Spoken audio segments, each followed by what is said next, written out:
Hello students, this is Ismail and in this video we are going to discuss some of the most important question to be asked in diploma in pharmacy biochemistry subject, and I'll make sure that these questions are enough to score first class marks in your coming exams. So let us start with the definition of carbohydrates. Definition and classification is very important. So carbohydrates are the polyhydroxy carbonyl compounds. So children, polyhydroxy means many OH groups. In carbohydrates, you can find more than one hydroxy group, OH group, along with a carbonyl group. Carbonyl group in the sense C double bond O group. Okay, this C double bond O carbonyl group may be aldehyde or it may be a ketone. It may be aldehyde or it may be a ketone. So carbohydrates are the polyhydroxy, aldehydes are ketones and their derivatives. So let us see the classification of carbohydrates. It is categorized into four groups. Monosaccharide. Saccharide means sugar, and monosaccharides cannot be hydrolyzed into simpler sugars or simpler carbohydrate. Example for monosaccharide: glucose, fructose, galactose. And the second type of carbohydrates are disaccharides. Di means two, saccharide means sugar. So disaccharide are the condensation products of two monosaccharides. When two monosaccharides joined by a glycosidic bond, it is going to form disaccharide. Example: lactose, maltose, sucrose. Ose is the suffix used for sugars. The third class is oligosaccharides, and here you can find 3 to 10 monosaccharides units joined together. Example: maltodextrose. And the last class of carbohydrate is polysaccharides. These are the condensation product of more than 10 monosaccharides units. Example: glycogen, it's a storage polysaccharide in animal. Starch, storage polysaccharide in plants. So based on the number of carbon atoms, monosaccharides are further classified into triose, example glyceraldehyde; tetrose, example erythrose; pentose like ribose; hexose like glucose; heptose like pseudoheptulose; and nonose like neurominic acid. So this is the classification of monosaccharides based on the number of carbon atom. So here are the few Haworth structures of sugars like glucose, galactose, maltose, sucrose and lactose. Any one Haworth structure is going to be asked in the exam. So please practice this and memorize.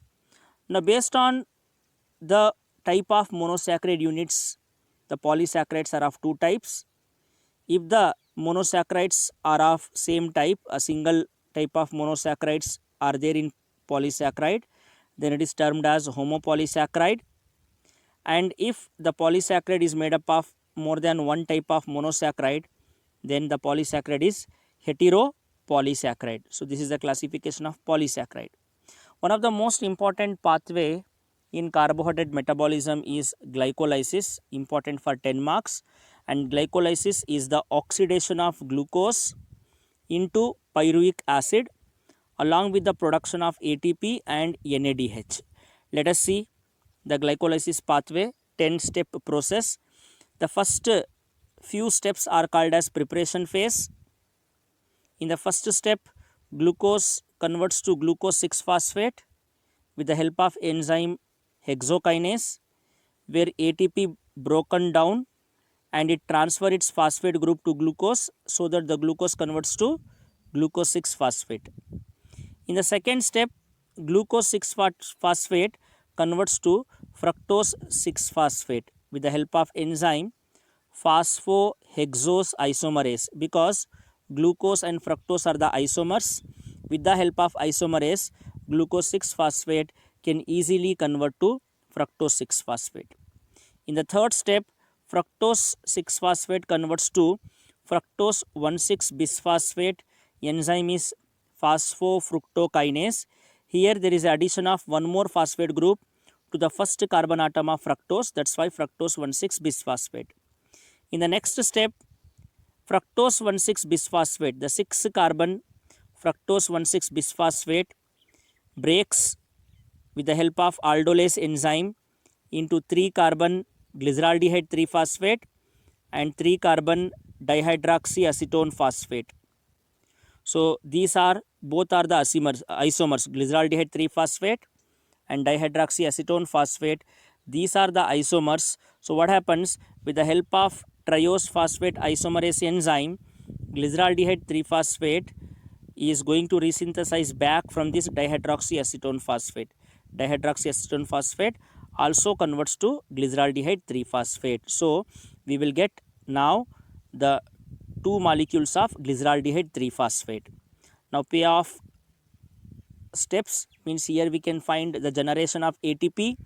Glyceraldehyde 3 phosphate converts to 1,3 bisphosphoglycerate due to the addition of one inorganic phosphate, and during this process there is a formation of one NADH2 which is equal to 3 ATPs. So this NADH2 enters into mitochondria and produce 3 ATP molecules. This step is catalyzed by glyceraldehyde 3 phosphatase enzyme. In the next step, 1,3 bisphosphoglycerate convert to 3 phosphoglycerate with the help of enzyme phosphoglycerate kinase enzyme, and here ADP converts to ATP. And in the next step, 3 phosphoglycerate converts to 2 phosphoglycerate. Just the phosphate group is shifting from third carbon to second carbon with the help of enzyme mutase. In the next step, 2 phosphoglycerate converts to phosphoenol pyruvate with the liberation of water molecule with the help of enzyme Analyse. And in the last step, phosphoenol pyruvate converts to pyruvate, the end product of glycolysis, with the help of enzyme pyruvate kinase. There is a production of ATP here. So this is the breakdown of glucose in glycolysis. It is also called as EMP pathway. And let us see the energetics. During glycolysis, that is a conversion of glucose to pyruvate. Totally there are 4 ATPs are going to generate, and 4 ATPs from NADH we will get. Total 8 ATPs are going to be produced in glycolysis. Now after glycolysis, the pyruvate, the end product of glycolysis, converts to acetyl-CoA and enter into Krebs cycle, TCA cycle, where the acetyl-CoA undergo further breakdown to produce more molecules of ATP, more energy. So TCA cycle or citric acid cycle, also called as tricarboxylic acid cycle, it is also called as Krebs cycle, which is essentially involved in the oxidation of acetyl-CoA to carbon dioxide and water. Acetyl-CoA converts to carbon dioxide and water. Now the location of TCA cycle is mitochondrial matrix, just in close proximity with the electron transport chain. So let us see the TCA cycle. In TCA cycle, the end product of glycolysis pyruvate converts to acetyl-CoA with the help of enzyme pyruvate dehydrogenase, where you can find the release of one carbon dioxide from pyruvate, and NADH2 is going to form, which is equal to 3 ATPs. Now this acetyl-CoA enters into mitochondria and combines with 4 carbon oxaloacetate to form 6 carbon citrate with the help of enzyme citrate synthase. Now this citrate, from this citrate there is a release of one water molecule with aconitase enzyme, and it converts to cis aconitase, and this cis aconitase converts to isocitrate just by the addition of water. Again here also aconitase enzyme is going to involve. Cis aconitase converts to oxalosuccinate. Here there is a production of one NADH2 followed by isosuccinate with the release of one carbon dioxide converts to alpha ketoglutarate.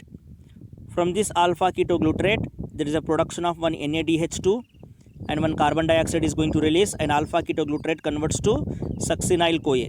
Succinyl CoA converts to succinate by producing one GTP. One GTP is equal to one ATP. Succinate converts to fumarate with the production of FADH2, and one FADH2 is equal to 2 ATPs. And fumarate converts to malate with the release of water, and malate finally resynthesize oxaloacetate with the production of NADH2. So again oxaloacetate enter into the another TCA cycle to metabolize acetyl CoA. Now significance of TCA cycle is for the complete oxidation of acetyl CoA, generation of ATP, and TCA cycle is the final common oxidative pathway, and it is the integration of major metabolic pathways. All the biomolecules finally enters TCA cycle for the complete oxidation. Fat is burnt on the wick of carbohydrate. When there is a less carbohydrate in the body, fats are going to metabolize and enter into TCA cycle, and a carbon skeleton of amino acid finally also enters into the TCA cycle. Energetics of TCA cycle: 3 NADH by ATC coupled with oxidative phosphorylation produce 9 ATPs. So totally 3 NADH2 are there in TCA cycle that produce 9 ATPs. 1 FADH2 which is equal to 2 ATP. There is a formation of 1 GTP by substrate level phosphorylation. So totally from 1 acetyl CoA there is a generation of 12 ATP from 1 acetyl CoA. And in glycolysis, 2 pyruvates we will get. 2 pyruvates produce 2 acetyl CoAs. So from 1 glucose total 2 acetyl CoAs are going to produce, that will produce 24 ATPs. Let us see what do you mean by lipids. So lipids are a group of naturally occurring substances, consist of higher fatty acids. They are insoluble in water but soluble in organic solvents. Classification of lipids: simple, compound and derived lipids. These are the main lipids. So simple lipids consist of esters of fatty acids with various alcohol. Example: neutral fats, that includes fatty acid plus alcohol, glycerol in fat. So these are the example for simple lipids. Simple lipids are the esters of fatty acids with alcohol. Compound lipids contains chemical groups in addition to alcohol and fatty acid. In addition to alcohol and fatty acid, the compound lipid may contains phosphoric group or carbohydrates or proteins. Example: phospholipids, glycolipids, sulfolipids and lipoproteins. These are the example for compound lipids. And derived lipids, these substances are derived from simple and compound lipids by hydrolysis. When you hydrolyze the fatty acid, or when you hydrolyze the lipid, there is a formation of fatty acids, alcohol, other than glycerol, glycerides and bases. What do you mean by phospholipids? Phospholipids are the compound lipids containing phosphorus in addition to alcohol and fatty acid, and they are the good emulsifying agents, and they are found in cell membrane, plasma membrane, which is responsible for semi-permeability structure. One of the most common pathway for the metabolism of lipid is beta oxidation. So beta oxidation of fatty acid is defined as the oxidation of fatty acid at the beta carbon atom. It results in the formation of 2 carbon acetyl CoA which enters in TCA cycle. So here you can find the structure of one fatty acid, RCH2, CH2, CH2, C double bond O, O minus. It's a fatty acid. To this fatty acid there is the addition of acetyl CoA to form acyl CoA. Acyl CoA, you can find the addition of coenzyme A. Now this acyl CoA, with the help of carnitine transport system, enters into the mitochondria. After entering into the mitochondria, this fatty acyl CoA converts to trans-enoyl CoA with the help of dehydrogenase enzyme. So you can find here there is a release of one hydrogen from alpha, one hydrogen from beta carbon atom to form one FADH2. So trans-enoyl CoA, because the carbon double bond is in trans isomerism. Now this trans-enoyl CoA converts to 3-hydroxy acyl CoA due to the addition of water molecule. Here From water, hydrogen is added to alpha carbon atom and OH group is added to beta carbon atom. So we'll get 3-hydroxyacyl CoA. Now this 3-hydroxyacyl CoA with the help of dehydrogenase enzyme where NADH2 is going to form, you can find the 2 hydrogen released from beta carbon atom to form NADH2, and there is a creation of keto group to the beta carbon atom. That's why 3-keto-acyl CoA. Now these 3-keto-acyl CoA undergo hydrolysis exactly here to produce 2 molecules of acetyl CoA. So this is the beta oxidation pathway, which is very important. Let us see the energetics. In beta oxidation, there is a generation of more number of ATPs. If you are taking the 16 carbon fatty acid, from 16 carbon fatty acid total 8 acetyl CoA are going to produce, and from each acetyl CoA 10 ATPs are going to produce. So 8 acetyl CoA generates 80 ATPs and 7 FADH2 and 7 NADH2. So total number of ATPs used 2, and net ATP is 106 from 16 carbon fatty acid. So there are amino acids are categorized into 2 types: essential amino acids and non-essential amino acids. So children, essential amino acids are those which are not synthesized by the body. Therefore, we must supply through the diet. Here you can find some essential amino acids which has to be supplied in the diet for protein synthesis. And non-essential amino acids can be synthesized by the body, so may not required in the diet. So you can find some non-essential amino acids here. So difference is going to be asked in the exam. Remember, now amino acids are the monomers of proteins. You can find these type of amino acids in the protein. And in this amino acid, to the alpha carbon atom, you can find 2 functional group: basic amino group and acidic carboxylic group. So 2 functional groups you can find in the amino acids. So amino acids are the building blocks of protein. Now amino acid metabolism includes transamination and deamination. In transamination, there is a transfer of amino group of amino acid to the keto acid. So keto acid comes to amino acid and amino group goes to keto acid. There is a transamination process is going to take place between an amino acid and keto acid with the help of enzyme amino transferase, that is PLP dependent. So after the transfer of amino group and keto group, amino acid forms a new keto acid and keto acid forms a new amino acid. So this is a transamination process where the amino group is transferred to the keto acid to produce a new amino acid. The second step in the metabolism of amino acid is deamination. In deamination, from the amino acid, there is a release of amino group and amino acid converts to alpha keto acid. So this process is catalyzed by glutamate dehydrogenase. Here you can find glutamate amino acid by the releasing of amino group as ammonia, it is converting into alpha ketoglutarate. This is deamination process. Another important cycle pathway in biochemistry is urea cycle. In urea cycle, after deamination, whatever the ammonia comes from amino acid metabolism or protein metabolism, this ammonia is a waste product, is going to combine with another waste product, that is carbon dioxide. This is going to happen, urea cycle is going to happen in the mitochondria of liver cell.